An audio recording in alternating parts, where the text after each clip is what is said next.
Et l'invité du 5-7 est le journaliste Valentin Gendreau, journaliste infiltré donc pendant 2 ans au cœur de l'institution policière. Vous dénoncez, Valentin Gendreau, dans votre livre des faits de violence qui sont graves, on va y venir. Vous racontez aussi le quotidien des policiers et le manque de moyens dans ces commissariats. D'abord, pourquoi avoir mené cette démarche d'infiltration? C'est pas une méthode de journalisme classique. Le sujet police est un sujet qui est extrêmement clivant parce que vous avez une partie de la population qui va aimer, soutenir la police, qui va souvent défendre, dénoncer les conditions de travail, le mal-être policier. Puis vous avez une autre partie de la population qui va au contraire la détester, cette police, et qui va axer sur les violences policières. Moi, ce qui m'intéressait, si vous voulez, c'était d'être au milieu, d'apporter une nuance à un sujet où il n'en existe pas. Ce qui m'intéressait, c'était de pouvoir montrer, raconter le quotidien d'un policier dans un commissariat en France, en 2019 ou 2020. Alors c'est un investissement en temps long. Vous entrez à l'école de police à Saint-Malo, vous en sortez adjoint de sécurité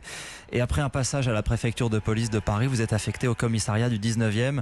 Vous allez y passer 6 mois. Quelle est la première impression? Qu'est-ce que vous ressentez? Qu'est-ce que vous voyez en arrivant? La première impression, donc mon premier jour au commissariat, c'est d'abord la stupéfaction parce que je vois un gardé à vue qui demande à aller aux toilettes, donc il frappe sur sa porte 1 fois, 2 fois, 3 fois et la 3e fois, il est extrait de sa cellule par un policier qui va le frapper. Une demi-heure plus tard, je me retrouve devant la porte du commissariat où je surveille, je laisse entrer ou sortir les gens qu'ils souhaitent avec un autre policier. Une femme de 70 ans environ se présente devant la porte, elle nous dit: bonjour, je viens déposer une main courante parce que mon mari m'a menacé de mort. Le policier va lui répondre: si ça se reproduit, revenez plus tard. Ces 2 événements-là, le premier jour, font que je suis abasourdi. Je me dis dans quel monde parallèle suis-je tombé? Après 6 mois, vous vous dites qu'ils sont représentatifs de quelque chose? La garde à vue, ça fait partie des zones grises de la police, c'est-à-dire que c'est régulier de ne pas avoir de traces écrites de ce qui peut se passer en garde à vue. Les violences conjugales, je le montre dans mon livre, à un moment où les policiers sont quand même mal formés. Je peux citer mon exemple. En école de police à Saint-Malo, 3 heures de formation, 1 heure théorique, 2 heures pour visionner un film, Mon Roi de Maïwenn.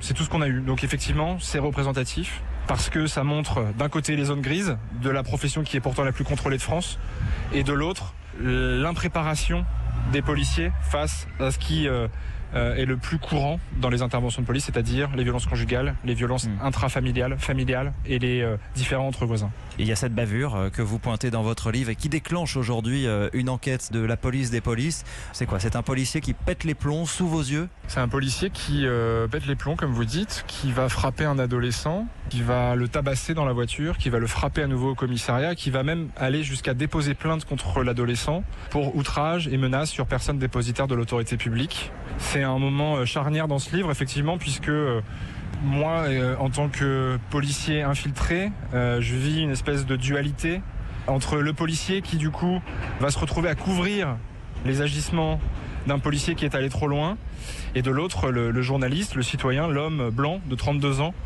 qui ne sait pas trop ce qu'il doit faire, jusqu'où il doit aller.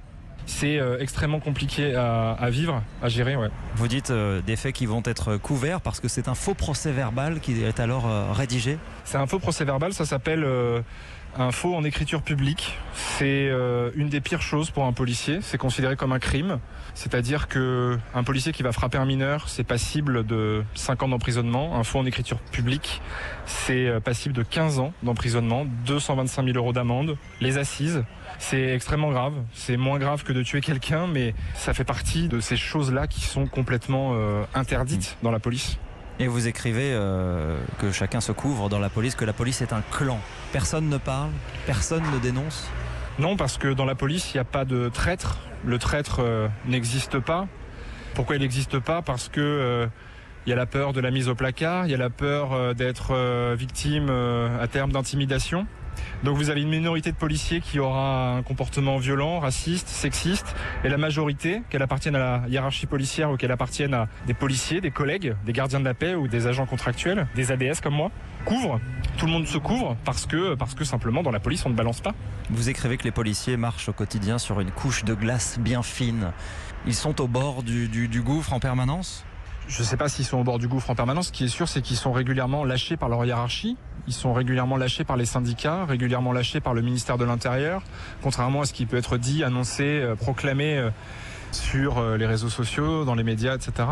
Moi, j'ai souvent eu l'impression que les policiers agissaient sur un bateau ivre, sans forcément une grande notion de responsabilité. Tout pouvait être possible en fonction de avec qui on travaille.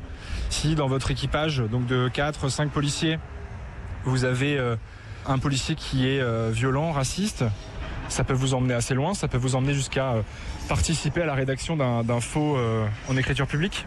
Et puis il y a les conditions de travail que vous décrivez dans le commissariat, des voitures, des locaux hors d'âge, l'hostilité de la population qui vous frappe, les salaires très bas. Est-ce qu'on peut avoir des bons flics concrètement dans ces conditions-là? Ce métier-là déforme votre perception du réel pour principale conséquence de naviguer toujours sur les berges de la misère sociale.